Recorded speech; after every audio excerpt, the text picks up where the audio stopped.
Jesus Cristo. Quero colocar aqui a vida do meu pai diante de Ti, que preparou a aula com antecedência, Senhor. Peço que seja o Teu Espírito Santo ministrando através da vida dele, e também peço pelos corações de nós que estamos na posição de alunos, Pai, que a gente também possa receber essa palavra com alegria. Em nome de Jesus que eu oro, amém. Amém.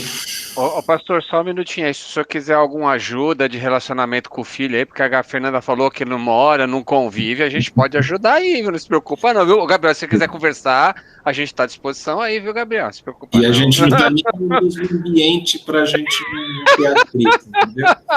Essa foi boa. Eu quero falar que o César tá engraçadinho assim, porque ele e o pastor fizeram dupla para cantar hoje uma moda no fim da aula. E florido também, né? Ele tá altão bem e baixinho. Você tem que entender que eu tô tentando deixar a coisa mais suave e tudo, entendeu? Eu Fernanda, chega, para, que cantar o quê, Eu vou colocar uma flor aqui também, vai ficar igual. Coloca, isso, pastor, isso.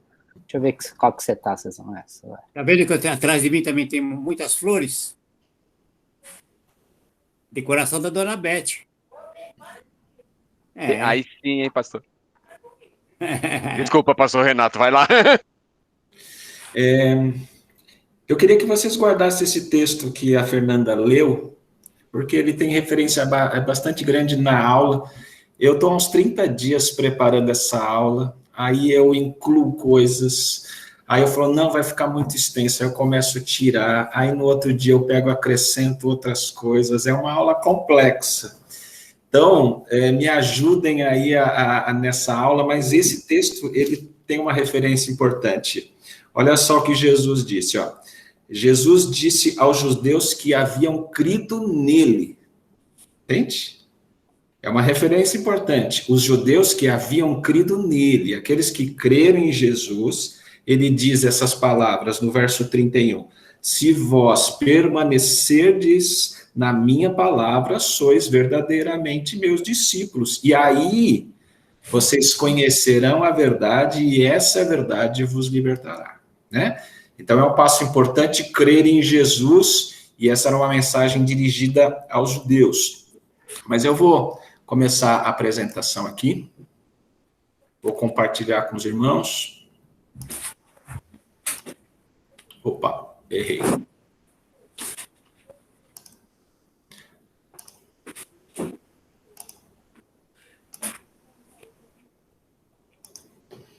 Alguém dá um alô se estão vendo corretamente aí, tá bom?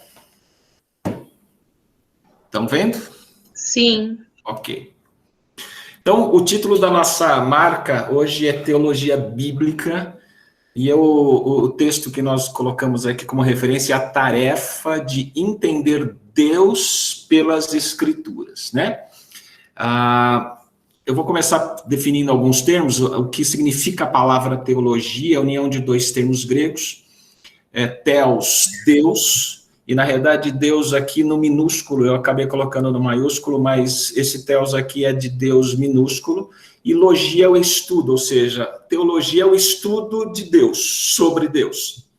E nós podemos estudar Deus sobre diversos aspectos, e sobre diversas fontes. Nós podemos utilizar uma visão filosófica sobre Deus, nós podemos estudar Deus com uma visão histórica, nós podemos olhar vários deuses diferentes, os seus aspectos, ter uma visão humanista. Então, o estudo da teologia, ele não é exclusivamente sobre Deus, o Deus que nós cremos, mas o estudo de teologia é o estudo sobre Deus.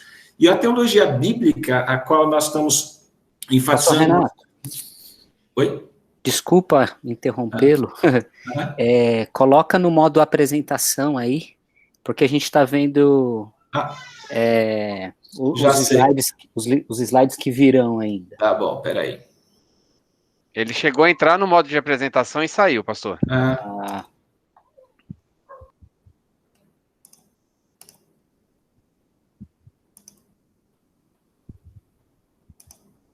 Vê se está agora, ok? Ainda não está no modo apresentação, ele está aparecendo, mas Já não no sei. modo apresentação. Eu vou fazer duas coisas aqui, peraí. Pô, pode deixar do outro jeito também, só precisa ir passando, né? Ele fica mais difícil. Pode deixar aqui. Tá bom. Lá no CADES é mais fácil, as crianças fazem isso com a tranquilidade.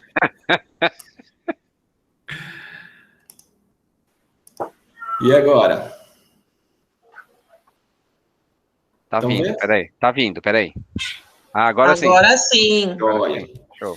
Então, a questão do estudo da teologia bíblica é um estudo específico de Deus com base na Bíblia, né? Então, se ele é um estudo de Deus com base na Bíblia, isso não parece meio óbvio, né? Você vai estudar Deus, mas você vai usar qual referência para estudar? Não seria óbvio a gente estudar a própria Bíblia como referência para esse estudo de Deus, né? E também por que essa deve ser uma marca da igreja saudável? São algumas perguntas que eu vou deixar aqui para a gente ir refletindo durante a nossa aula, aí, tá bom? Pensando um pouquinho na aula anterior também sobre pregação expositiva, do pastor Luiz André. Se a pregação é expositiva e ela nos leva a um entendimento melhor da Bíblia, lendo o texto e aplicando o texto da própria Bíblia, por si só nós não teremos uma teologia bíblica nessa pregação? A questão é que nós somos sujeitos a muitas influências de pessoas, de ambientes diferentes, de diversos pregadores. Nós somos influenciados por frases prontas, isso ocorrendo dentro e fora da igreja. E aí eu coloquei esse texto que Jesus diz, que refere bastante a gente sobre essas questões. Ele diz assim: eu peço que não os tire do mundo, mas que os livre do mal. Ou seja, nós estamos sujeitos a todas as influências de pessoas, de ambientes, de formas diferentes. Por isso que é importante nós termos um estudo baseado na Bíblia para compreender melhor quem é Deus. E eu vou fazer um passeio rapidamente com vocês sobre algumas questões de religiosidade. E nós vamos ver uma religiosidade começando no Antigo Testamento, lá no passado, com Noé. Gênesis capítulo 6, verso 9, diz que Noé andava com Deus. E ele sofreu escárnio, muita perseguição, muita zombaria por conta dessa integridade que ele tinha com Deus. Ele era um homem que andava com Deus. E em Gênesis 8, 20, depois do dilúvio, nós encontramos um texto que diz que Noé ergueu um altar ao Senhor. Então, desde muito tempo, essa relação religiosa das pessoas, tanto que andavam com Deus, quanto aquelas que criticavam a existência de Deus, ou a forma como as pessoas adoravam a Deus, a forma como elas pensavam Deus, essa é uma coisa muito antiga. Mas nós temos Abraão também, que veio depois de Noé, e ele teve um chamado, Deus o chamou e enviou para uma terra de Canaã. É uma terra que tinha um deus Baal, para quem esses cananeus ofereciam suas crianças como oferenda viva, em fogo ardente, era uma coisa absurda, né? E Deus diz para Abraão, quando ele chama, falou assim: você vai para esse lugar onde eu vou te falar, e lá você vai ser uma bênção. Em Gênesis capítulo 12, verso 7, nós encontramos também Abraão erguendo um altar ao Senhor. Então nós vemos também nesse contexto de Abraão muita religiosidade, muita coisa envolvida, e também Deus chamando homens para dizer assim: olha, eu quero que você seja uma bênção nesse lugar, eu quero que você use essa sua integridade para você mostrar para as pessoas quem eu sou e como eu me relaciono com os meus servos. Mas nós temos também a história de Moisés, a quem Deus confiou a ele a lei do Senhor, os 10 mandamentos. E lá no Novo Testamento, Jesus resume essa lei em amar a Deus e aos homens. Perguntam para Jesus, qual é o maior mandamento? Ele falou assim: amarás o Senhor teu Deus de todo o teu coração, de todo o teu entendimento, de toda a tua alma, e semelhante a esse, amarás ao teu próximo como a ti mesmo. E em Êxodo capítulo 17 também diz que Moisés ergueu um altar ao Senhor. Então, essa questão de religiosidade, ela estava muito presente no Antigo Testamento o tempo todo.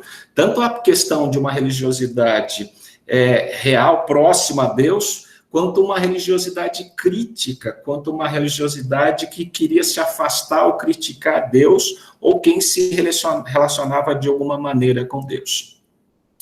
Uma coisa interessante é que essa religiosidade humana, ela não acabou após o dilúvio, porque só sobrou Noé e a sua família, e aparentemente isso tudo deveria ter acabado, porque Noé era um homem íntegro, ele ensinou isso aos seus filhos, mas a gente vê na história de Abraão, de Moisés, e no decorrer de toda a história bíblica, e até nos dias de hoje, que essa religiosidade humana, essas discussões, esses entraves e todas essas questões, elas não acabaram quando Deus acabou com toda a humanidade e decidiu, na realidade, a partir de Noé, criar um novo grupo de pessoas, uma nova população e assim por diante. Então, ela está intrínseca dentro do coração do homem e ela vai sofrendo transformações e desvios o tempo todo. Mas a gente olhar um pouquinho essa religiosidade já no Novo Testamento, existiam alguns partidos religiosos judeus, e eu vou trazer aqui 3 rapidamente, que são citados também na Bíblia, que um deles são os saduceus, que tinham dentro deles uma camada dominante que provinha de uma nobreza sumo sacerdotal. A história diz que um sacerdote chamado Sadoc, que serviu a Davi, havia uma tradição dos sacerdotes serem sempre dessa descendência sadoquista, baseado em Sadoc. E os saduceus eram quem indicavam o sumo sacerdote e o presidente do Sinédrio, que condenou Jesus por blasfêmia. Então, os saduceus eram uma classe dominante, um partido religioso que tinha toda a sua tradição, mas com toda essa tradição, com todo esse conhecimento, eles tinham o poder religioso e eles foram um dos responsáveis pela condenação de Jesus Cristo, indicando ele como blasfemo. Mas a Bíblia também cita os fariseus, que significa literalmente separados, porque tem um ideal de pureza ritual. Eles eram muito rígidos com relação à purificação, a consumo de alimentos profanos e de relacionamento com os impuros. Eles evitavam se relacionar com as pessoas que eles consideravam impuros. E também nós temos os essênios, que um grupo de essênios, eles observavam o celibato, eles não gostavam muito da questão do casamento, e eles consideravam que o culto em Jerusalém era celebrado por sacerdotes indignos e num calendário errado, né? Então, consideravam-se o único Israel verdadeiro, e eles queriam também um estreitamento religioso com o João Batista, por conta esses essênios praticarem rituais de purificação com água fria. E a gente observa algumas questões, por exemplo, deles relacionadas com João Batista, em que João Batista diz assim: vocês são uma raça de víboras, né? O texto de Mateus diz assim: vendo ele, porém, que muitos fariseus e saduceus vinham ao batismo, disse: raça de víboras, quem vos induziu a fugir da ira vindoura? É uma palavra difícil. E eram religiosos, eles tinham poder religioso sobre as pessoas, e eles tentavam, com seus conhecimentos, toda a sua religiosidade, de alguma maneira, se infiltrar e trabalhar em todas essas questões no coração das pessoas e seduzi-las para a sua forma religiosa de pensar. O próprio Jesus também chama esses fariseus de raça de víboras. Ele fala: raça de víboras, como podeis falar coisas boas vocês sendo maus? Porque a boca fala do que está cheio o coração. E nesse contexto todo, Jesus ensinou aos apóstolos qual era a verdadeira doutrina que eles deveriam seguir e ordenou que eles ensinassem aos outros essa doutrina. Note, por exemplo, que em alguns casos, o ensino de Jesus sobre os saduceus, ele fala em Mateus 22:30 assim: na ressurreição nem se casam, nem se dão em casamento, mas serão como os anjos. O contexto lá é que eles estavam questionando Jesus o que aconteceria depois de uma família, irmãos, irem morrendo, e depois quem seria realmente o marido dela depois se ele se encontrasse na ressurreição. E Jesus fala muitas coisas aqui sobre casamento, eles falam sobre a questão da ressurreição, porque eles não criam na ressurreição física depois da morte. Eles não criam em anjos. Então, Jesus, de uma maneira muito ampla, ele diz assim, olha, tá vendo todos esses pensamentos que vocês têm aqui sobre ressurreição, sobre casamento, sobre celibato e tantas outras coisas, né? Eu vou ensinar para vocês exatamente qual é a verdade sobre isso, né? E Paulo, ele era, por exemplo, fariseu conforme a lei, segundo ele diz em Filipenses 3:5. Mas note as atitudes dele antes e depois da sua conversão e a sua mudança de pensamento sobre as questões de alimentos, sobre a questão de purificação, de casamento e toda a religiosidade que ele tinha e o que aconteceu, as suas palavras, os seus ensinos depois que ele teve o encontro com Jesus e como ele foi transformado da sua maneira de pensar. Mas andando um pouco mais para frente, pensando na reforma protestante, que era um movimento contra as práticas religiosas da época. Uma das mais conhecidas é que os padres, os religiosos, usavam o comércio de indulgências para perdoar os pecados. Então, como você não conseguia pagar pelos seus erros, você não conseguia cumprir a lei, você não conseguia cumprir toda a prática religiosa, e aquilo causava um peso para as pessoas, eles começaram a vender isso. Então, olha, é mais fácil você pagar, e eu digo que você está perdoado, e assim fica mais simples, né? Os movimentos religiosos atuais, a gente não tem vivido coisas semelhantes a todas essas coisas que a gente está vendo, né? Que a gente ouviu, que a gente lê no Antigo Testamento, no Novo Testamento, nas nossas épocas um pouco distantes, na época da Reforma, mas também no nosso mundo contemporâneo hoje. Quantos movimentos religiosos, quantas questões religiosas, quantas discussões sobre o que é certo e o que não é certo na Bíblia, né? Inclusive entre pastores da mesma denominação, né? Então, aí a gente começa a observar uma questão de concordância e desconcordância. Então, vamos pensar, por exemplo, em geral, todos concordam com as práticas de honestidade, né? É difícil alguém religioso dizer, não, você não precisa ser honesto, né? Eles podem não praticar, mas podem não viver honestamente, mas eles sabem que devem fazer aquilo, né? Uns, porque julgam ser necessário para obter a salvação da sua alma. Ele acha que as atitudes, as obras que ele realiza são necessárias para ele obter a salvação.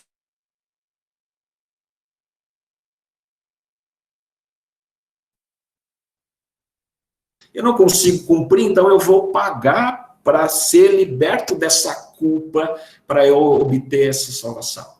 Outros, por exemplo, praticam com medo de uma repreensão divina, né? Que remonta essa cosmovisão de um Deus punitivo, que repreende, que se você não faz as coisas exatamente como ele gostaria, ele vai te repreender, gera no nosso coração um medo muito grande, né? E muitos acabam praticando a sua honestidade, a sua forma de vida mais correta por conta de um medo de uma repreensão divina, né?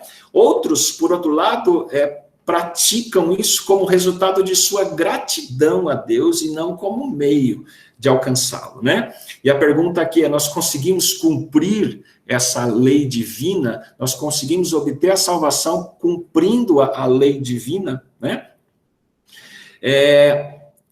Uma das coisas que o autor dessa revista diz, ele fala que o cristão ele tem negligenciado o conhecer a Deus.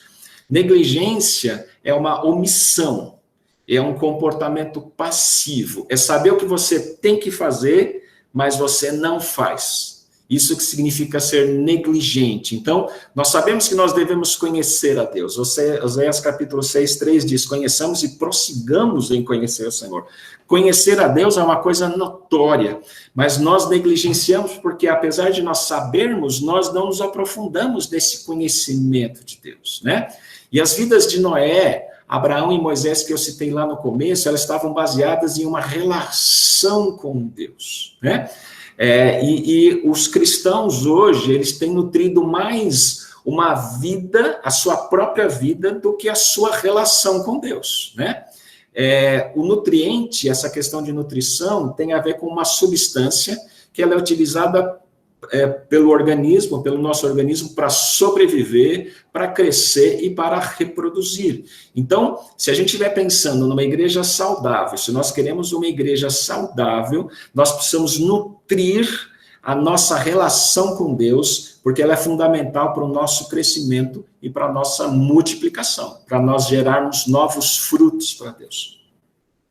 O autor também diz que nós vivemos numa era de superficialidade. E nós temos muita superficialidade, pouca retenção e pouca reflexão nos temas.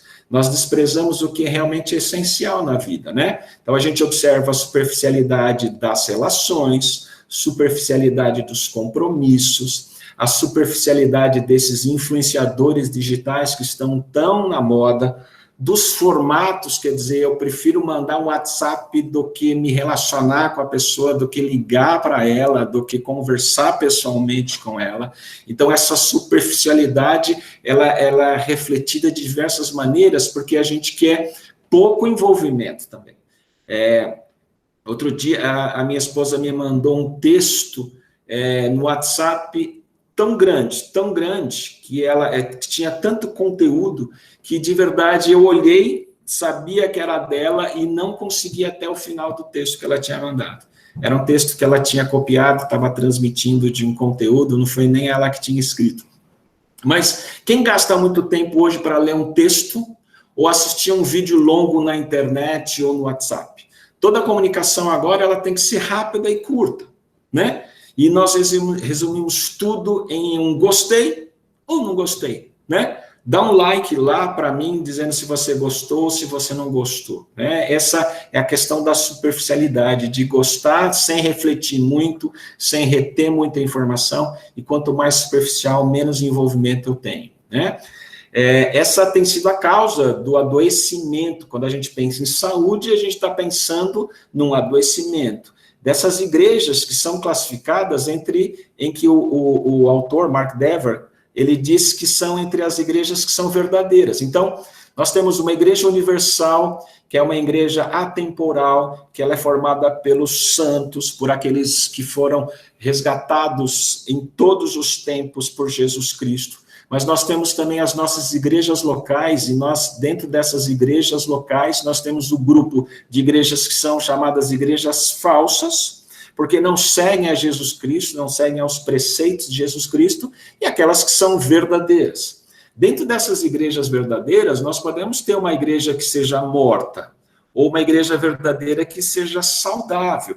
E dentro dessas igrejas locais, dessas igrejas verdadeiras, nós encontramos algumas igrejas que são doentes, que elas não estão vivendo numa superficialidade, que ela não é capaz de desenvolver esse relacionamento com Deus mais profundo, né? Nós queremos nos aprofundar pouco, nós queremos nos envolver menos ainda.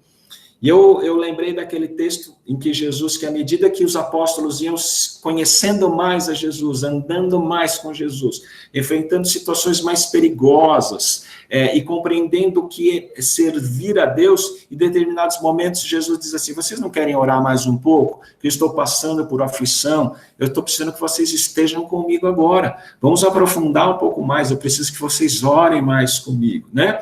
Em determinado momento ele pergunta assim: vocês não querem ir embora também? Vocês não querem me deixar? Então, a gente quer se relacionar com Deus até um determinado momento que não nos sacrifique muito, que não nos custe muito, e preferimos viver nessa superficialidade do que nos aprofundarmos nesse envolvimento com Deus, né? Eu queria citar duas histórias, uma que está em Jó, capítulo 8, que eu chamei aqui de superficialidade de Bildade. Porque o que acontece? A história de Jó nós conhecemos, no capítulo 1 tem uma descrição de quem era Jó, que era um homem servo de Deus, que andava conforme a vontade de Deus, e aparentemente numa disputa entre Satanás e Deus, Satanás fala assim: olha, você pode fazer isso, eu te dou autoridade e liberdade para você fazer algumas coisas, mas eu vou controlar isso e eu vou dizer até onde você pode ir. Acontece que Jó, que era um homem muito rico, ele era o homem mais rico de todo o Oriente, ele tinha uma grande família, ele era um homem fiel a Deus. E ele, em determinado momento, Satanás vai tomando todas as coisas dele. Toma a sua família, toma os seus bens, toma a sua saúde. Ele era um homem respeitável, então toda a dignidade de Jó vai para o chão. E dentro dessa situação toda, vem esses amigos dele, um desses amigos que vem visitá-lo para saber exatamente como ele está. Um desses amigos é Bildade, e ele diz, algum problema, Jó, você está passando? Porque Deus está aplicando a justiça dele sobre a sua vida. Você deve ter cometido alguma coisa grave. Só que é interessante que nem Jó conhecia essa história espiritual que está descrita no capítulo 1, como Bildade também não conhecia. Nós conhecemos essa história e conseguimos analisar a vida de Bildade, de Jó e tudo o que aconteceu, porque nós lemos lá no capítulo 1 tudo o que aconteceu. Mas Bildade, ele não sabia dessa questão espiritual. Bildade não sabia que Deus e Jesus Cristo são também amor e não só justiça. E ele olhava simplesmente pela questão da justiça de Deus sobre a vida de Jó, sem conhecer mais profundamente quem era o Deus a quem Jó servia, e pelo qual Bildade também conhecia, porque eles eram amigos, eles andavam juntos, provavelmente Bildade era um homem religioso e que conheciam essas questões. Então, nós nos deparamos muitas vezes com uma superficialidade da nossa vida semelhante a essa de Bildade. Nós julgamos rapidamente, nós interpretamos rapidamente, nós avaliamos rapidamente, sem ter uma profundidade espiritual, sem ter um conhecimento mais profundo de quem é Deus, né? Mas eu queria citar um pouco a questão de Jeoás, que está descrito no segundo livro de Reis, capítulo 13, falando um pouco sobre o seu interesse e o seu desinteresse, né? Essa história, ela se passa... Jeoás, ele era filho de Jeoacás. Jeoacás, o texto diz que fez mal perante o Senhor, então o pai de Jeoás fez mal que era perante o Senhor, e por causa disso, a ira do Senhor acendeu-se contra Israel, ele era rei de Israel, e Deus entregou Israel nas mãos do rei da Síria, e depois nas mãos do seu filho, né, o filho do rei da Síria, que também fez mal perante o Senhor. Porém, esse pai de Jeoás, esse Jeoacás, ele fez súplicas diante do Senhor, o Senhor ouviu a pressão que o rei da Síria atormentava Israel, e Deus acudiu ao povo e libertou o povo dessa opressão.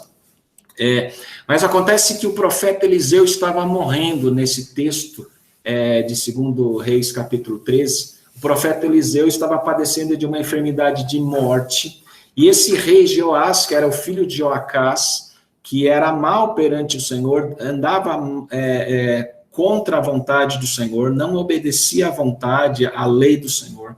Esse rei Jeoás, ele desceu a visitar esse profeta Eliseu e chorou perante ele. Parece que ele estava com dó de Eliseu, mas na realidade ele chorou porque ele estava com medo. Ele estava com medo das guerras contra a Síria, ele conhecia o poder de Eliseu. Eliseu era um homem forte, poderoso diante de Deus. Foi Eliseu que pediu para Elias, o profeta Elias, ele falou assim, eu quero o dobro da tua unção sobre a minha vida, né? E foi trabalhando isso no coração de Elias, até que ele conseguiu isso do Senhor, uma porção dobrada, ele realizou muitos milagres, né? Então esse choro de Jeoás não era porque ele estava perdendo um amigo, porque ele estava vendo um amigo dele sofrer, mas porque ele estava perdendo alguém que seria poderoso e auxiliar dele contra os sírios, né? Como seu tutor espiritual, como seu protetor. Ele não queria uma relação com Deus, ele queria que Eliseu tivesse essa relação com Deus, né? E Eliseu, nessa história toda, na situação de morte ali, ele diz, Jeoás, pega um arco e flecha e atira pela janela. Jeoás atira a flecha e Eliseu diz, essa é a flecha da vitória contra os sírios que você vai ter.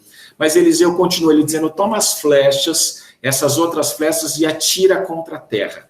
E Jeoás atirou 3 vezes e parou. Então Eliseu se indignou e disse, 5 ou 6 vezes você deveria ter atirado. Eliseu era um homem determinado, ele era um homem persistente. Foi ele quem pediu essa porção dobrada que Elias tinha, ele pediu isso ao Senhor. E o profeta Eliseu esperava uma reação de Joás. Ele atirou as flechas com displicência, sem saber o que estava fazendo. Mesmo depois de ter atirado a primeira flecha, eu vi o profeta o seu significado de vitória. Então, note que Eliseu ele estava morrendo e ele ainda estava com toda essa força em seu coração. Ele queria acabar com a opressão de Israel. E muitas vezes nós agimos também como Joás em nosso relacionamento com Deus. É um relacionamento de interesse no que ele pode nos dar, do que ele pode nos livrar, e também com desinteresse naquilo que ele quer que a gente faça, na vontade, na energia de caminhar com Deus, de enfrentar situações e libertar o povo das opressões, né?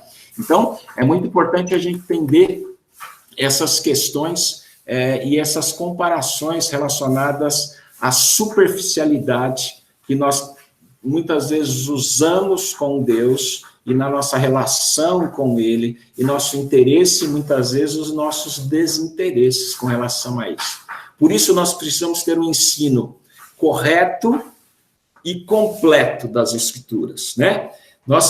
Algumas pessoas podem dizer simplesmente, Deus é amor, e isso é verdade. Outros, como humildade de Deus, Deus é justo, e é verdade.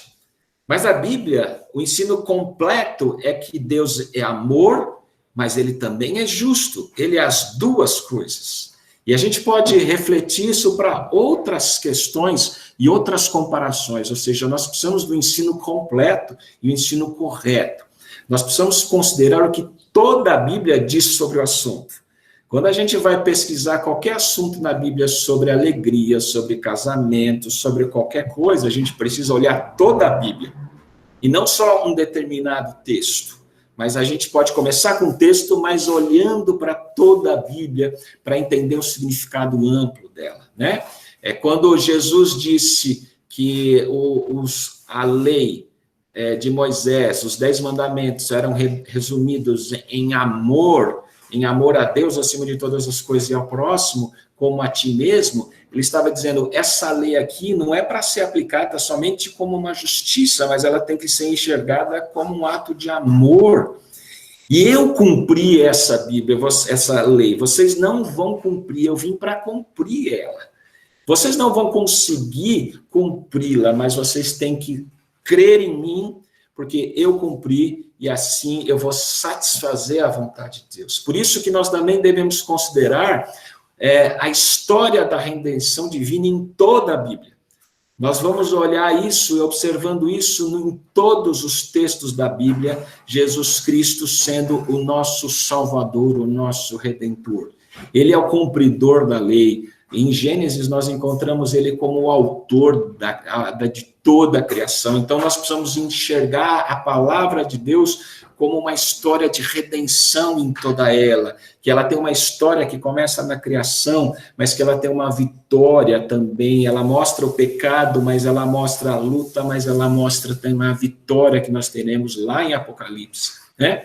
E em Lucas capítulo 24 e 27, que foi um texto que o pastor usou na semana passada, Jesus diz, e começando por Moisés, discorrendo por todos os profetas, Jesus expunha àqueles discípulos que estavam no caminho de Emaús o que a seu respeito constava em todas as Escrituras, né? Sem isso, nós corremos um risco de impor os nossos próprios significados ao texto bíblico e estaremos sujeitos aos problemas da superficialidade e da religiosidade.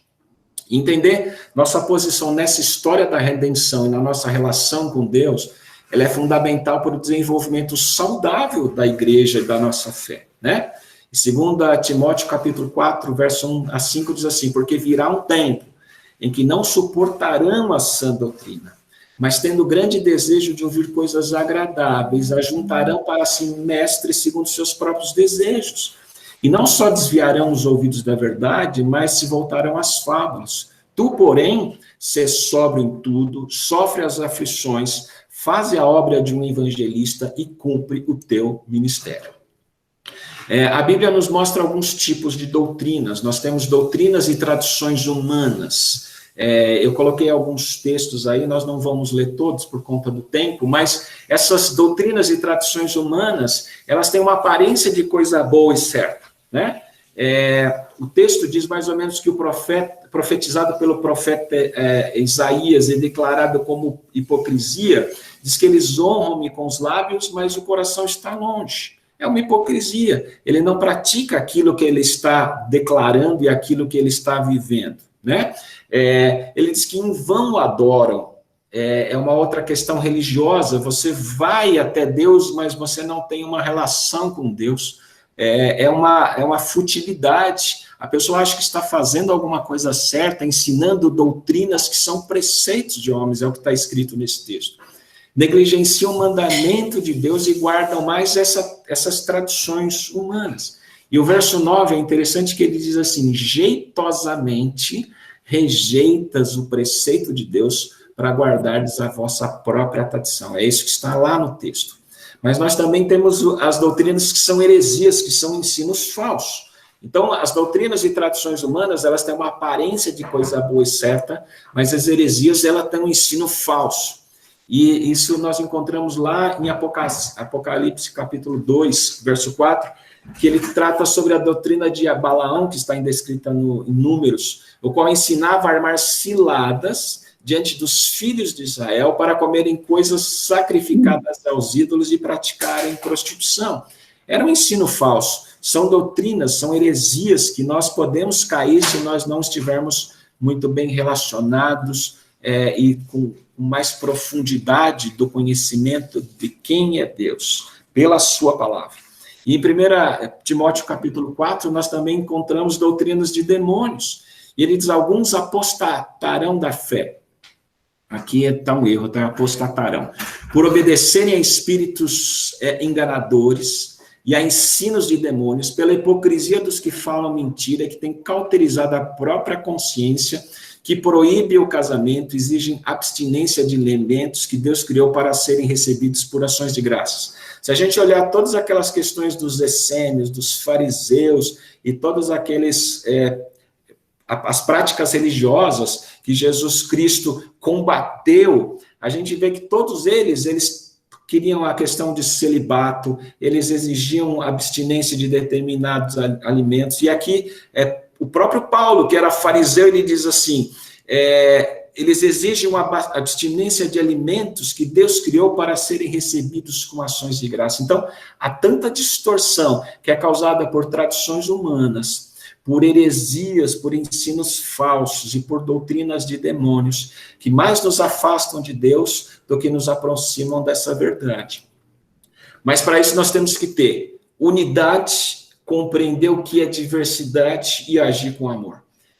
A igreja é que deve sustentar essa sã doutrina e rejeitar os falsos ensinos. A verdadeira igreja, ela faz isso, ela sustenta essa sã doutrina e ela rejeita esses falsos ensinos.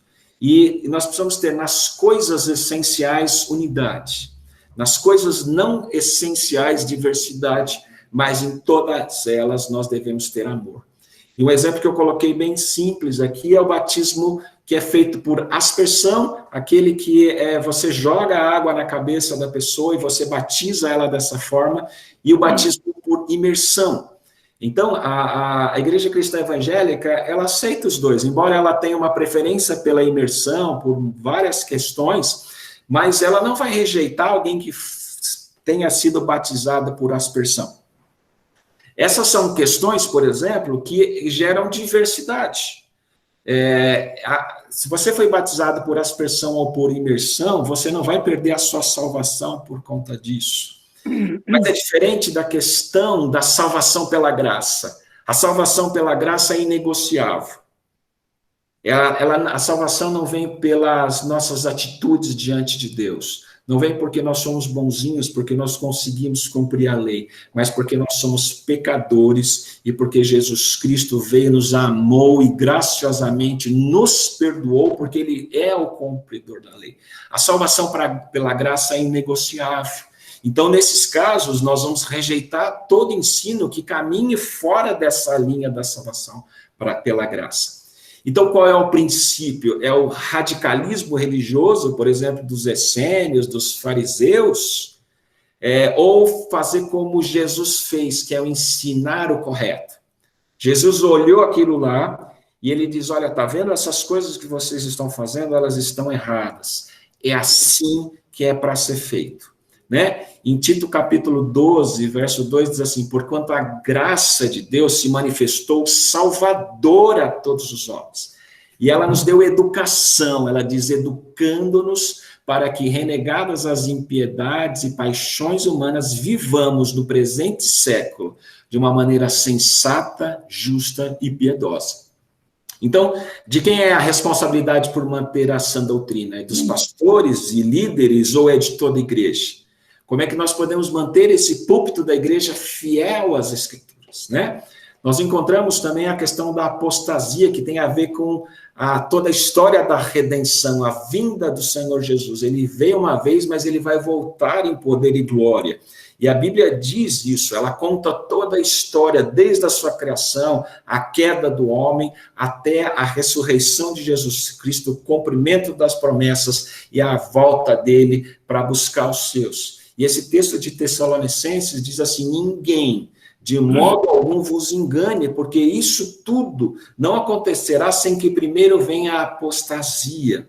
Então, todas essas coisas que nós ouvimos, elas vão ainda piorar, elas vão ficar ainda mais difíceis, até que seja revelado o homem da iniquidade, o filho da perdição, o qual se levanta contra tudo que se chama Deus e objeto de culto, a ponto de assentar-se no santuário de Deus, ostentando-se como se fosse o próprio Deus. Então, essa história toda religiosa que tenta nos afastar de Deus faz parte desse processo até chegar a essa apostasia, até chegar a esse homem da iniquidade que está descrito nas Escrituras. Então, as coisas vão continuar difíceis, mas é responsabilidade da igreja manter essa sã doutrina e ensinar o que é correto. Então, pensando tudo nisso, todo cristão é um teólogo? Não no sentido técnico ou profissional, mas sim no seu sentido de desejar e ter que se aprofundar em quem é Deus, baseado nas Escrituras Sagradas, nos ensinos e no modelo de Jesus, como Jesus Cristo viveu, né? Nós devemos ser teólogos conforme a nossa capacidade, mas isso, o interessante é que isso tem a ver com a nossa relação com Deus, mas não com a nossa capacidade intelectual, técnica ou profissional. E Jesus cumpriu a lei, e ele resumiu essa lei toda que nós tentamos muitas vezes cumprir, às vezes exigir dos outros, mas ele resume ela no amor a Deus e da mesma maneira do amor ao próximo. E porque ele me amou primeiro, porque ele te amou primeiro, eu posso agora amar o próximo. Eu gosto muito desse texto de Paulo, Gálatas 2:20, o Paulo que era fariseu, transformado pelo amor de Cristo. Ele diz, agora já não sou eu mais quem vivo, mas Cristo vive em mim. E esse viver que agora tenho na carne, eu vivo pela fé no Filho de Deus, que me amou e a si mesmo se entregou por mim. E para nós encerrarmos, uma igreja que não impacta a sociedade com esses valores reais de Cristo, ela não pode ser chamada de uma igreja saudável. E espero que a nossa igreja, ela olhe todas as questões da superficialidade do nosso relacionamento com Deus. Olhe essa questão toda da religiosidade, para vermos se nós não estamos sendo religiosos demais, se nós não estamos exigindo coisas que Deus mesmo não exige de nós, exigindo isso dos outros e vivendo hipocrisia, mas vendo esses valores reais de Cristo, impactando a nossa sociedade com essa saúde, com essa verdade, com essa alegria que Jesus Cristo nos dá ao obtermos a salvação dele. Essa igreja que eu sonho, essa igreja que eu desejo e essa igreja que eu quero viver com os irmãos. Amém?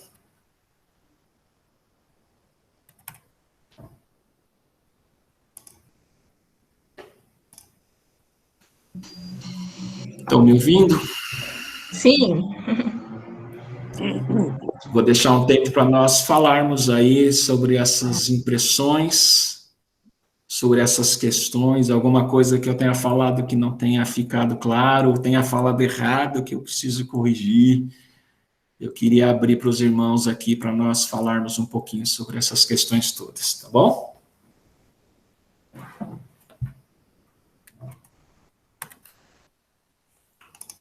pastor? Sim. Opa, acho que eu não abri aqui, né? Dá para ouvir a sua voz. Uhum. Dá para ouvir? Tô sim. Sabe o que é? Eu queria que você falasse, acho que é dentro eu não sei se é dentro desse tema aí, mas sobre o cristocentrismo, né? Cristocêntrico, né? Entendeu? Que é justamente onde a gente vai se basear a Bíblia toda, né? Desde das Escrituras, desde o Velho Testamento até o Novo Testamento, mas se baseando em Cristo, né? Cristocêntrico, né? Porque ali a gente vai encontrar referências a Jesus, né? No porvir, né?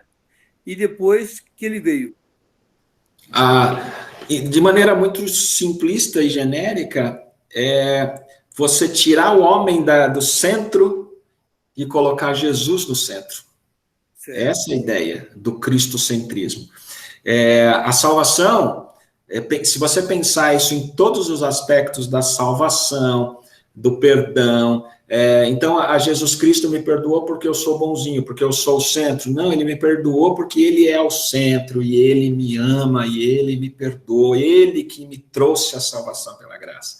Então, trazer, e isso em todas as esferas, né, nas canções que nós fazemos em louvor ao Senhor, nas orações que nós fazemos, nas ofertas que nós fazemos ao Senhor. Eu dou oferta porque eu amo a Deus, não porque eu vou ganhar alguma coisa dele. Não porque eu tenho medo que ele vai fazer, porque tem um texto bíblico que diz que nós devemos fazer isso em amor, então se eu não fizer isso, Deus vai me culpar por essas coisas e eu vou perder as bênçãos, né? Então, olha a questão da justiça de Deus e a compreensão completa de todas essas coisas, né? Então, a ideia do cristocentrismo é tirar o homem do centro e recolocar Jesus Cristo no seu devido lugar. Tá bom? Obrigado.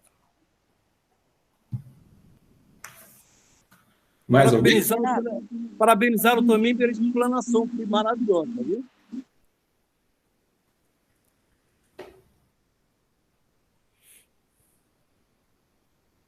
O Paulo pediu a apresentação, depois eu te mando, tá? Pastor, tá me ouvindo? Estou ouvindo, irmã.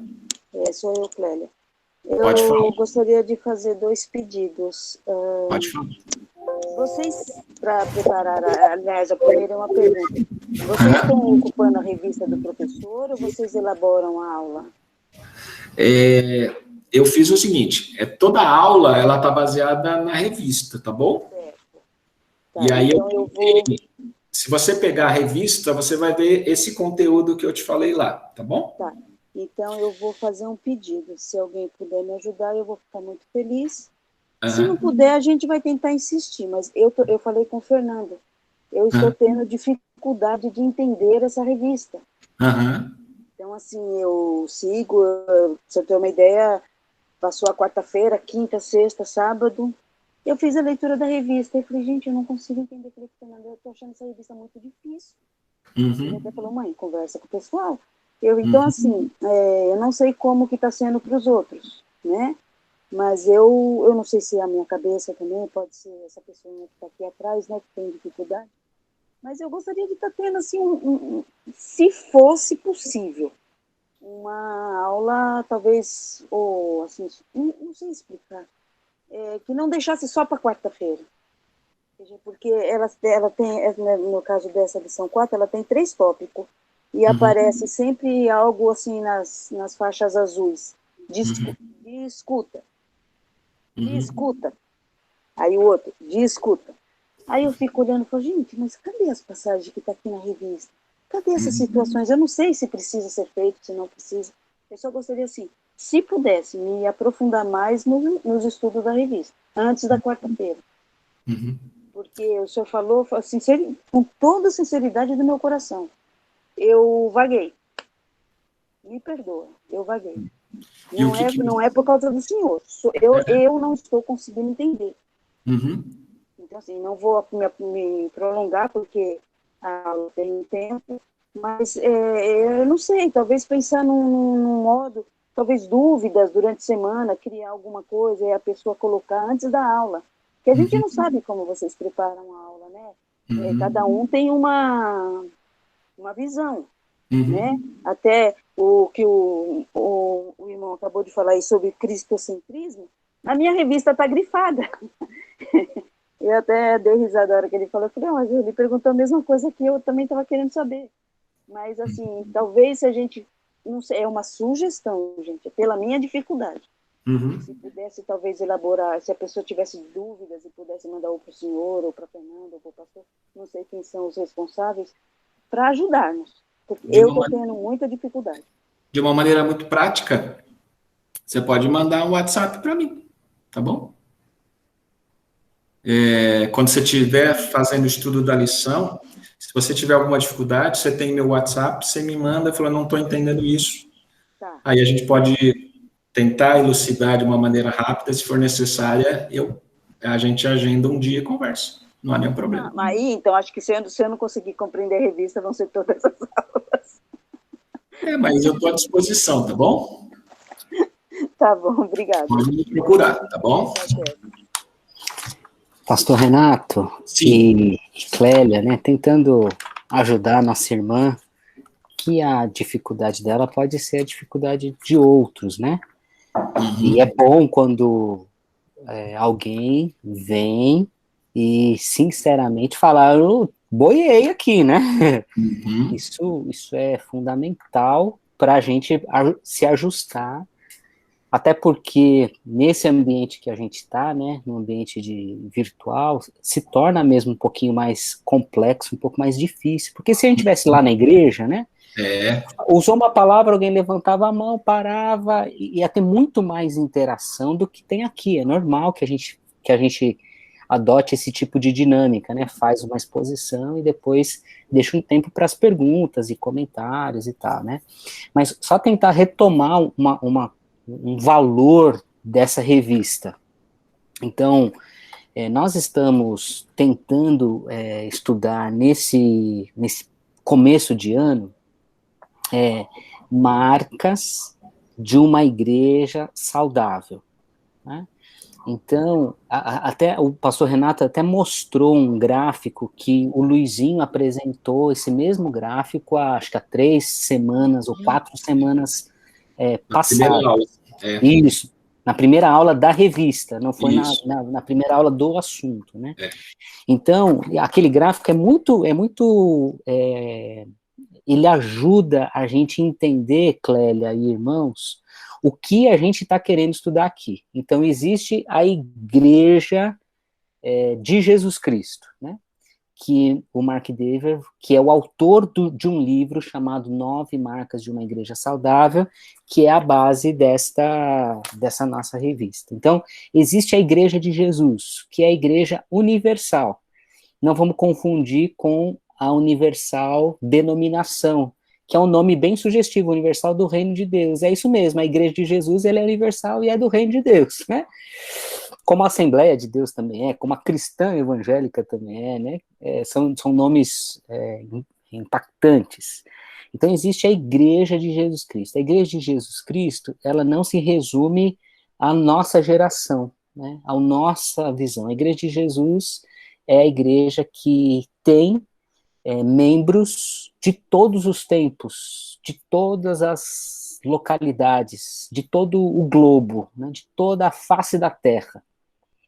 Ontem eu tive uma reunião com os pastores aqui da nossa região, e estava conosco o pastor Glauco, estava mencionando de uma plantação de uma igreja nossa, a Missão Cristã Evangélica está plantando uma igreja na Índia, né?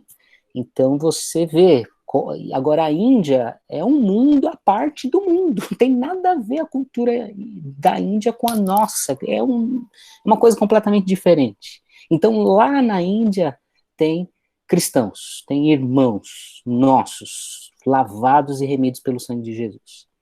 Mas existem igrejas que são falsas, são igrejas que não pertencem a Jesus Cristo, isso é muito importante. E há igrejas, nesse campo da igreja universal, nesse campo da igreja que é de Jesus, há algumas igrejas que elas podem adoecer, né? Quando a gente lê as cartas das igrejas ao Apocalipse, lá no Apocalipse, nós percebemos, e eu preguei recentemente sobre isso, que algumas daquelas igrejas, elas estavam doentes. A de Laodiceia, Jesus estava fora da igreja e eles não perceberam que Jesus estava fora, né?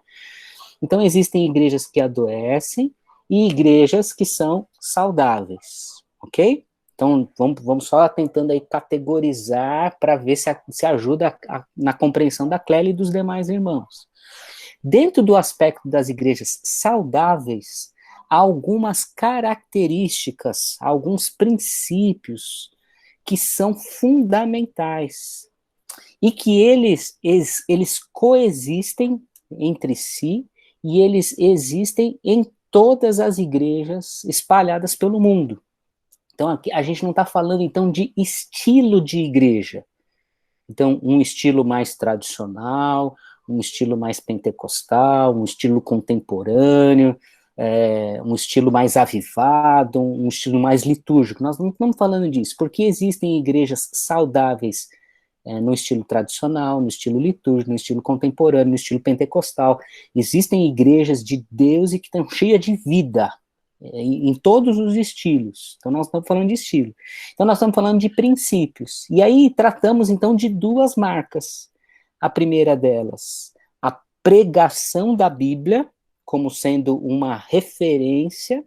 Então, a Bíblia é pregada na igreja. Então, se a Bíblia é pregada genuinamente, nós temos a possibilidade de sermos uma igreja saudável.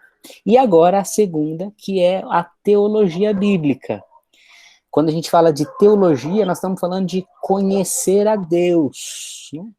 Por isso que o pastor Renato falou de religiosidade, superficialidade. Muitas vezes nós somos religiosos, mas não conhecemos a Deus. Nós somos supersticiosos.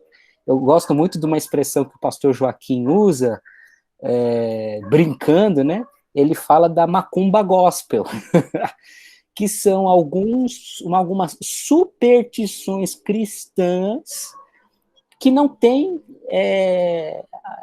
ligação com a Bíblia. Então a gente é supersticioso cristão, nós somos religiosos e nós podemos ser superficiais. Então a minha relação com Deus é uma relação bastante superficial, uma relação sem intimidade, sem conhecimento. E a teologia bíblica vinculada, e o pastor Renato começou com um texto falando sobre a aula passada, sobre a pregação. Então, a teologia bíblica é cristãos saudáveis. Então, quando a gente fala de igreja, nós estamos falando de nós não estamos falando dos outros. Isso é muito importante, porque a gente pensa na igreja, a gente pensa assim, na instituição, na organização. Mas quando nós estamos falando aqui de igreja, nós estamos falando de nós, estamos falando de cristãos, estamos falando de gente que professa a fé, de gente que ama a Deus. E nós amamos a Deus.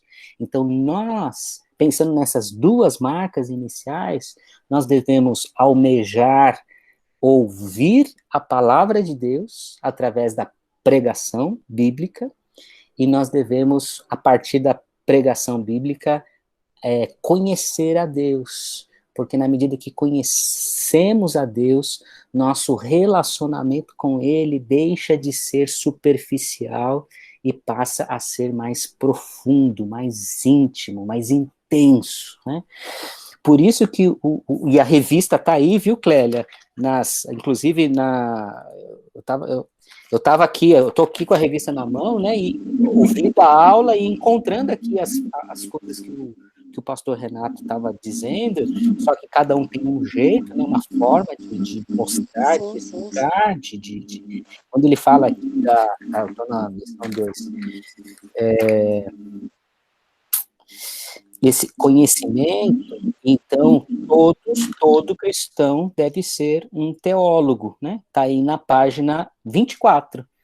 Né? Todo cristão tem que ser um teólogo. Por que um teólogo? Né? Todo cristão deve conhecer o Deus a quem serve. Todo cristão deve amar a Deus que nos amou. Né? Por isso que a teologia bíblica, e eu gosto, quando o Queiroz fez a pergunta aí do cristocentrismo e e da Bíblia ser cristocêntrica, que é diferente, o pastor Renato explicou muito bem o que é o cristocentrismo, sai o antropocentrismo, sai o homem, né, o antropos, o estudo de nós, e passa a ser Cristo. Mas a Bíblia sendo cristocêntrica, eu gosto muito da imagem de um enredo. Então, o que é um enredo? Pensa num filme, pensa numa novela, pensa numa série. A série, um filme, uma novela, ela tem um enredo, ela tem uma história, que tem um começo, tem um meio e tem um fim. Então a Bíblia tem um enredo, que é a teologia bíblica, que é a Cristo no centro. Então, desde Gênesis a Apocalipse, nós vamos perceber esse enredo da construção, Deus escrevendo uma história de amor, uma história de salvação, uma história de perdão, uma história de reconstrução de vida. Nós podemos ser reconstruídos, a nossa vida, aquele ditado popular, né, pau que nasce torto, morre torto, é só um ditado popular, porque em Jesus, aqueles que são pecadores, que nós somos, então onde abundou o pecado, superabundou a graça de Deus, é o amor do Senhor. Então a Bíblia tem esse enredo, por isso que a gente precisa conhecer a Bíblia, por isso que a gente precisa conhecer a Deus, e por isso que igreja saudável, cristãos saudáveis, eles então amam ouvir a palavra de Deus e eles amam conhecer a Deus. Por isso que Oséias 6,3 é tão importante, né? Conheçamos e prossigamos em conhecer o Senhor. Então, tentando fazer aí, Clélia, né, irmãos, um apanhado assim qual é o propósito desses estudos? E o que nós, a escola bíblica dominical, a escola bíblica de quarta-feira, a escola bíblica de nossa igreja, nós como igreja queremos. Nós queremos que os nossos cristãos, que os nossos irmãos, que eu, que você, que nós sejamos gente que seja saudável, que não seja religioso somente, não seja superficial, pegando a aula de hoje. E assim, Clélia, continua com as próximas aulas. Quais são as outras marcas que caracterizam a saúde de uma igreja, a saúde de cristãos, né? Então, a próxima é o evangelho. Então, as coisas, elas estão muito ligadinhas uma na outra. Então, o que é o evangelho? O evangelho tem a ver com a teologia, tem a ver com esse enredo, tem a ver com essa história de Deus sendo construída no mundo, e nós temos o privilégio de sermos uma vírgula, um ponto em vírgula, uma exclamação, ou uma interrogação nessa história que Deus está construindo na humanidade. Então, tentando contribuir um pouquinho, pastor e irmãos, com essa questão que envolve o propósito dos nossos estudos. Pastor Renato? Sim. Por gentileza, olha, tem como a gente obter o conteúdo dessa sua apresentação de hoje? Assim, através de e-mail, alguma coisa? Tem, eu posso mandar. Eu mandei para o César agora. Se o irmão quiser passar... Alguém tem o contato do irmão Queiroz? Eu posso passar por WhatsApp. O Queiroz, Cláudio. Oi? Cláudio. Ô, Queiroz, põe o seu... Não, gente, Queiroz, põe o seu telefone aí no chat, você sabe como é que consegue colocar isso? Ou fale o pastor Renato anotar, porque se esse negócio de depois, gente, desculpa, eu sou muito prático com isso. Fala o telefone pro Renato, o pastor Renato já consegue anotar, ele acabou de me enviar a apresentação, rapidinho. Pode falar, irmão. Meu telefone é 98324 7949. Tá bom, pronto. DDD 11. Eu vou mandar já, tá bom? Pastor, depois a senhora olha no chat, a Roberta também pediu, mas ela já colocou no chat o telefone dela.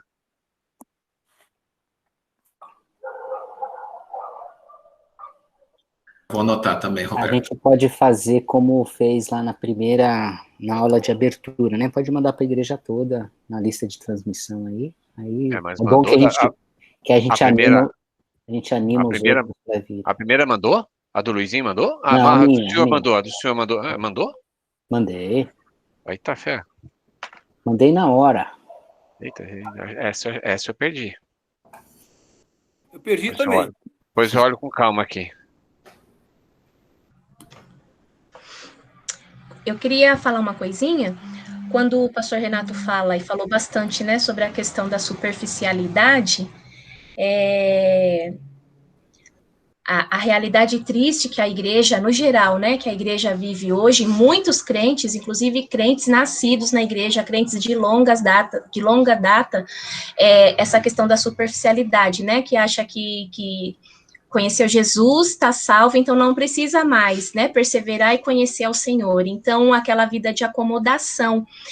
E essa questão da superficialidade, muitos não buscam porque dá trabalho. É muito mais fácil eu viver na superficialidade e aceitar tudo que me falam, tudo que é pregado no domingo, sem depois ir lá e questionar se é isso mesmo, se a Bíblia realmente fala isso, se a fonte daquela pregação realmente foi a palavra de Deus, porque dá trabalho. E aí o pastor Renato falou lá no início, né, da questão do like, dislike, do textão que a gente recebe pelo WhatsApp, a gente não lê, do vídeo comprido a gente não vê, porque a gente não tem mais esse tempo, né, tudo muito fast, então a gente quer tudo muito rápido, e esse tempo, ele é cruel quanto a isso, né, porque as pessoas acabam transferindo isso para a questão da Bíblia, do conhecimento da palavra, porque ler a Bíblia em 5 minutos, a Bíblia é um textão.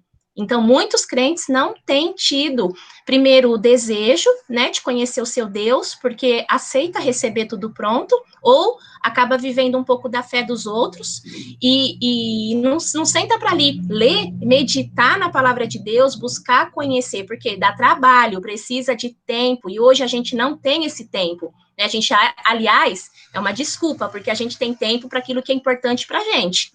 Então, se a palavra não é importante para nós, a gente não vai dedicar tempo em debruçar sobre, a ler, a estudar, a fazer como a Clélia fez, não ter vergonha e perguntar para quem sabe um pouco mais, né? Os pastores estão aí para isso. Então, eu acho que quando questionar, perguntar, buscar, debater, dá trabalho, então eu não quero mais ter trabalho, porque nessa época eu não quero ter trabalho com nada, eu quero tudo muito rápido, mastigado, pedindo iFood, chegar na minha casa em 10 minutos, então é isso que eu quero. Essa foi boa. É isso mesmo, né? Eu penso exatamente assim também, viu? Hoje em dia nós vivemos uma vida muito superficial, a gente vive de ler manchetes, né? Tipo, internet, você lê só a manchete e não entra na matéria mesmo para ver o que é. É por isso que você, por aí, pela manchete, você vê uma coisa e dentro do conteúdo é totalmente diferente. Aí é que vem as famosas fake news, que a gente está comprando coisa que não existe, porque a gente não se aprofunda. Então, acho que o crente ele tem que se aprofundar mesmo, ele tem que ter familiaridade com a Bíblia. A Bíblia tem que ser manuseada, eu sei que a cultura nossa não permite muito leitura, né? É mais de novela. Então, não é generalizando, né, gente?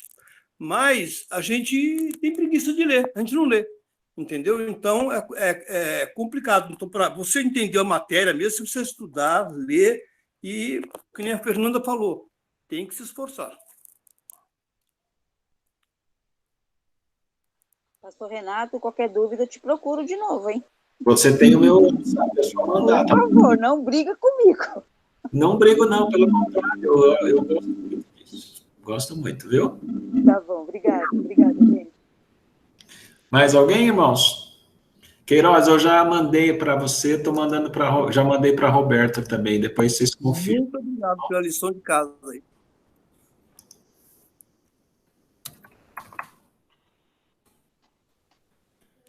Então? Ninguém mais? Eu tenho uma dúvida. Se não tem ninguém mais, eu só vou fazer uma brincadeirinha aqui. Pastor, eu posso ficar tranquilo que a igreja cristã evangélica aceita batismo por aspersão, né? Eu posso ficar em paz com isso aí, né? Glória a Deus! Posso, Glória né? a Deus, eu também, Cezão, fiquei preocupada. Paz, né? Eu fui batizado na igreja Eu fui César, da você já foi presbiteriana, então batizado, foi na César. cabecinha. Mas se quiser, a gente batiza você de novo, Cezão. Não, obrigado, pastor pastor. Luiz André faz o batismo. É verdade. Fala, Gabriel. Eu ia falar uma coisa. O Luizinho. Ah, não, Luizinho, não, ele vai me enfiar lá da idade e não tira mais. Olá. Oi. Pode falar. Estão me ouvindo? É o Jean que está falando? Sim. Fala, Jean, tá ouvindo?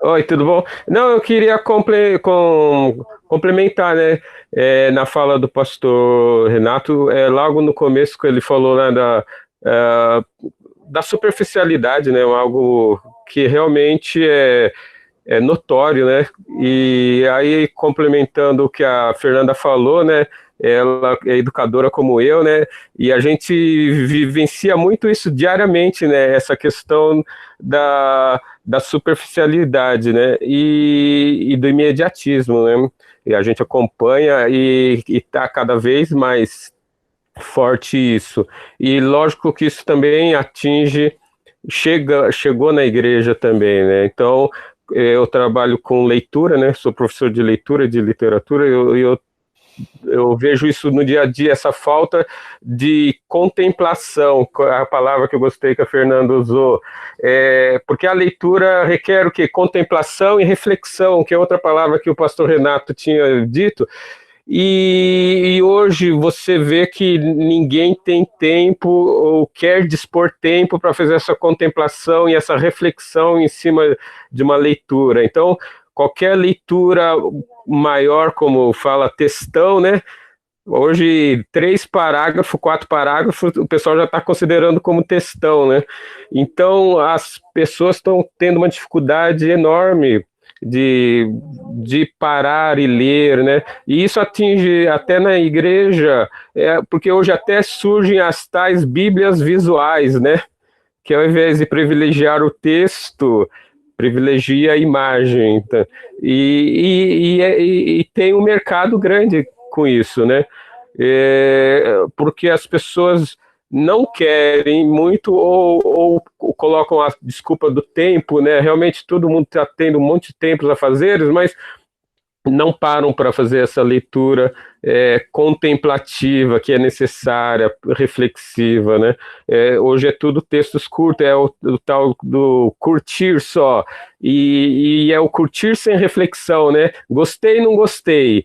Você não reflete sobre por que gostou ou por que não gostou, né?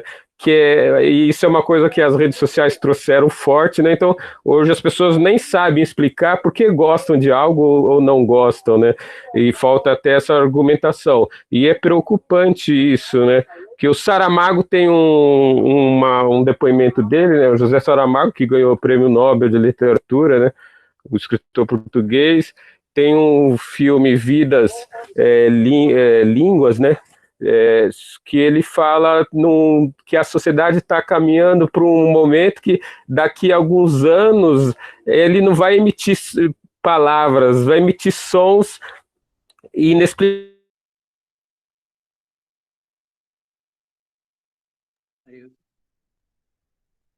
O filme Idiocracy, é um filme americano que mostra um futuro distópico em que a sociedade não consegue falar mais do que 3 palavras um com o outro, né? Porque as pessoas estão perdendo o verbo, perdendo o vocabulário, e isso é a perda da leitura.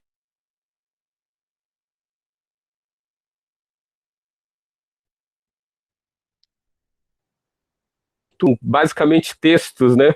E eu gosto de ficar vendo essas imagens antigas e você vê como que era o jornal, e hoje o jornal tem às vezes mais fotos e imagens do que texto, né?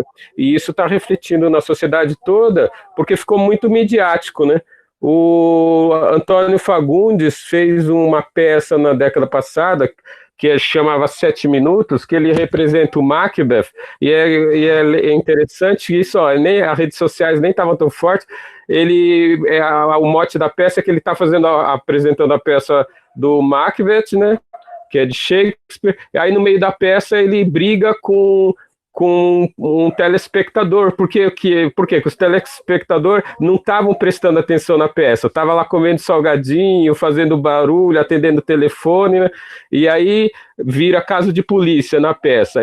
Aí ele transformou isso num filme que chama 7 Minutos, que é sobre essa peça, e tem um monólogo dele que ele fala sobre essa questão da pessoa não conseguir se prender a mais de 30 segundos em algo. Então, isso ele transpôs para os filmes, que é uma realidade. Hoje você vê os filmes, não existe cenas contemplativas, tipo a Martin Scorsese, que fazia filmes com 5 minutos de um take só, né? Uma imagem só. Hoje, você pega um filme, a gente mal consegue acompanhar, porque a cada 10 segundos a cena muda, né? Então, no monólogo, ele fala, hoje a gente tem os filmes em ritmo de videogames.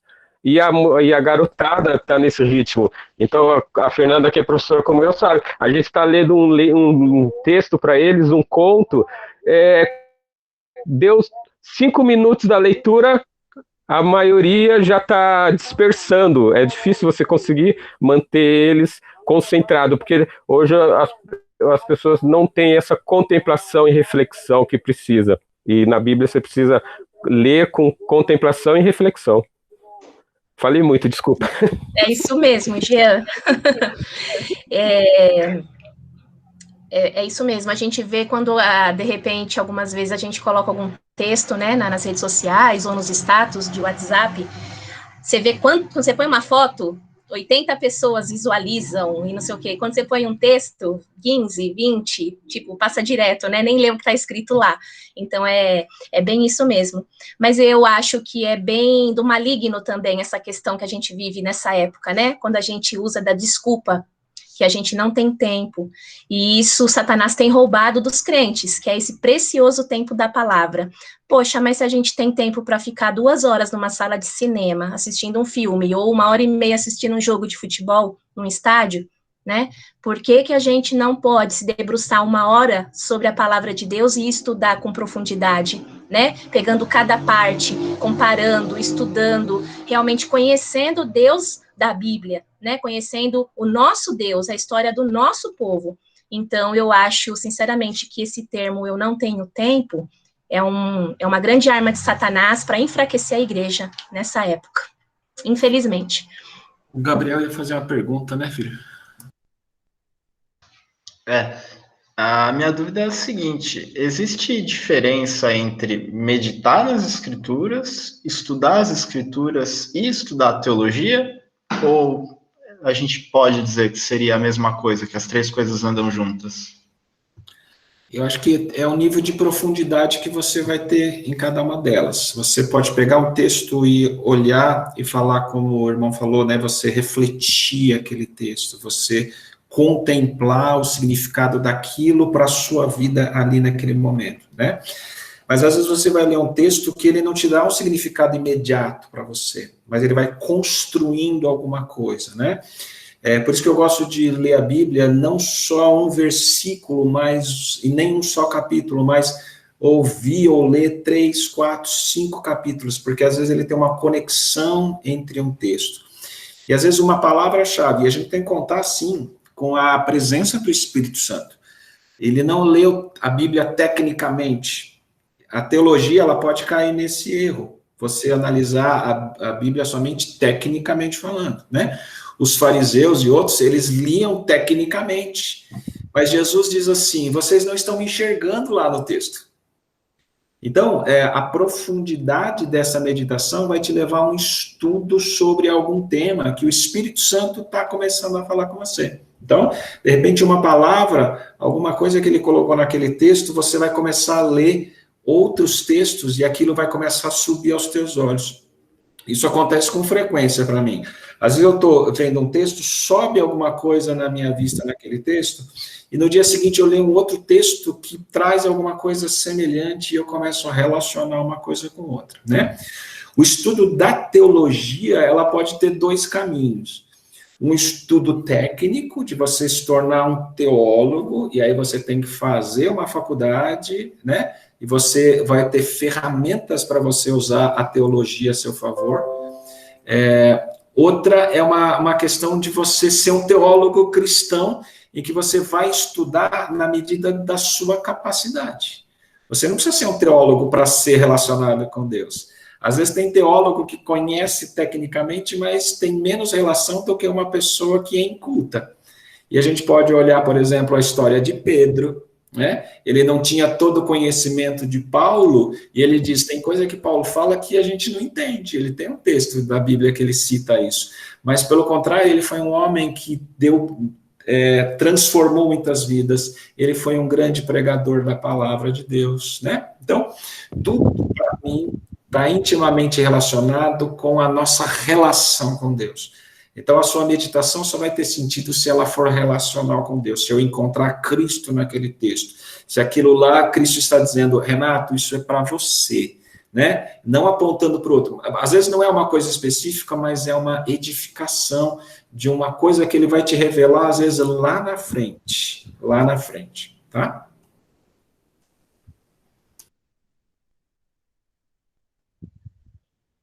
É isso. E essa relação é que gera transformação de vida, né? Porque uma simples leitura não gera transformação. Mas quando a gente coloca a ajuda do Espírito Santo, realmente, né, a gente lê para nós, aquilo causa um impacto tão grande na nossa vida que gera a transformação, né? Confrontação, a palavra nos confronta e a gente se arrepende e a gente busca cada dia viver uma vida que agrade a Deus, né? E principalmente que nos torne mais parecidos com Ele. Amém? Vamos, então, orar para a gente encerrar? Chegou alguns pedidos aqui. Eu vou pedir para o César fazer essa oração para nós, César. O Cláudio pede oração pela Amanda. A gente tem orado já pela Amanda, né? Há bastante tempo. E a Amanda parece que voltou a ser... É um motoboy passando, gente. Eu não vou falar o que eu penso desse motoboy que passa sempre aqui, porque eu estou desenvolvendo algumas qualidades do fruto do Espírito, e longanimidade é um desses. A Amanda, vamos orar pela Amanda. Esse motoboy é vamos filho orar de Adão. E o que eu quero fazer com eles, eu não posso falar o que eu quero fazer com eles, quando eles passam aqui fazem isso. A Esther, tá? É um pedido da Yara, uma criança que está sofrendo bastante na enfermidade. A Tereza. O Cauê, que é um pedido do irmão Paulo Pontoni, né? Que chegou essa semana também, descobriu novos nódulos. Vamos continuar orando pela Sarinha, do Mael. A Mirelle também tinha vindo pedidos, né? A respeito de um familiar que faleceu de Covid também, é amiga da Vivian. A Simone me mandou agora para a gente orar pela amiga dela, a Fátima, né, que também está aguardando aí um resultado de biópsia, e vamos orar pelo nosso país, né, porque os tempos são difíceis, cada dia é um flash, cada dia é uma notícia. Eu gostaria de incluir uma pessoa. Fala, Jean. Eu gostaria de incluir uma amiga minha, a professora Cíntia, que deu positivo, né, essa semana, então eu orasse por ela também. Vamos orar pela Cíntia. A minha escola hoje fechou por 14 dias. Todas as escolas ali no nosso... Esse é o microfone. Fê, tá sem som. Desculpa. Eu falei que a gente vai orar por esse caso do Jean, né? E quero pedir oração pelo nosso país, por essa situação toda. A minha escola hoje entrou em quarentena, nós estamos aí 14 dias fechados, porque no nosso território ali no Jardim Peri já é a 6ª escola, né? Não com casos da minha unidade, mas de tanto crianças quanto professores contaminados, nesse curto espaço de tempo aí de 2 semanas de retorno das aulas presenciais. Então, hoje minha unidade fechou por 14 dias. Então, vamos orar, né? Por essa situação toda que essa pandemia está trazendo aí para o nosso mundo. Tá bom, Cezão? Falou, Fê, pode deixar, eu oro assim. Ô Jean, depois manda esse nome pro Luizinho também, ou não entre em contato com ele, que ele coloca para todo mundo tá ciente do nome dele também, tá bom? Joia. Cezão, pode falar, pessoal. Dentro aí de tantas notícias ruins, né? Parece que tem uma boa aí, né? Que é a inclusão dos professores no grupo prioritário para vacinação, né? Parece que é uma notícia de hoje. Eu acho que essa é uma boa notícia, né? Acho que é uma excelente notícia. Que haja vacina para isso, mas que vai entrar no grupo, isso é muito legal. Isso coloca muitos dos nossos irmãos, né, da nossa igreja, bem mais próximos aí da vacinação, o que é muito, muito legal. É engraçado esse negócio dos pedidos de oração. ele fez assim, né? Tem hora que vem um monte, aí ele dá uma caída, você começa a ouvir algumas respostas de oração, aí ele cresce de novo, e a gente está nesse momento do crescimento agora, né? Infelizmente, né? Ele está no momento de crescimento. Eu vou ser bem sincero, não consigo orar nominalmente por todos esses nomes que a Fernanda falou, mas ela colocou, eu vou colocá-los diante deles, né? Mas assim, é esse momento que a gente, que como cristão, e ser humano, que a gente não consegue desligar disso, a gente precisa ter muita sabedoria de Deus e muita para viver esse momento do sobe e desce, que não é fácil. Vamos orar, amados? Vamos orar? Senhor, em nome de Jesus, antes de mais nada, somos gratos por essa oportunidade, depois, mesmo muitos trabalhando de casa, mas depois de um dia de trabalho, a mente cansada, muitas vezes o corpo cansado, mas ouvir a tua palavra, ter toda essa discussão no bom sentido, de ouvir, falar, conversar, é muito bom isso, ó Pai. Sou grato por essa oportunidade, sou grato pela palavra do pastor Renato, que o Senhor continue dando sabedoria a nós, para estarmos ouvindo, aqueles que ministrarão as próximas aulas, para estar ministrando a palavra, para ministrando a lição, e dar sabedoria, Pai, para estarmos entendendo.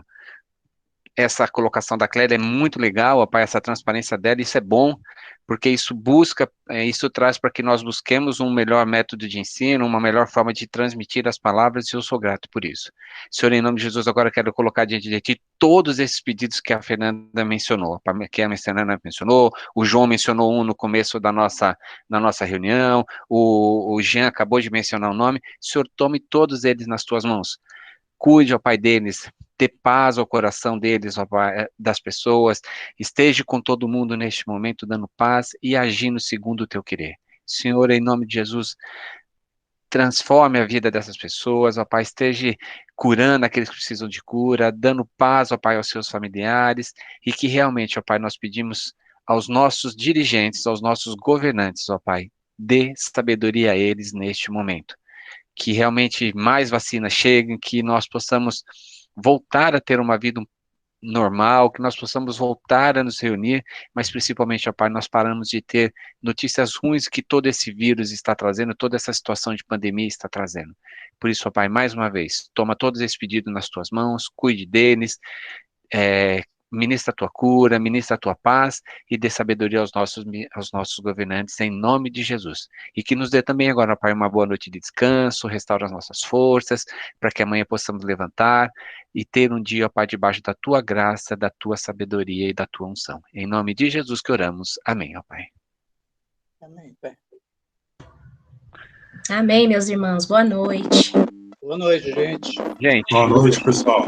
Bom descanso para todos. Vocês viram que meu marido tá de bigode? Boa noite. O marido tá de bigodinho. É porque amanhã ele volta das férias, aí ele tirou a barba e bigode pode, né? Quem foi esse? Cadê o bigode, menino? O Vini tá de bigodinho. Ela gosta. Olha lá. Tá bonito. Tá bonito, hein, Vini? É isso aí. Ela gosta de me deixar sem graça.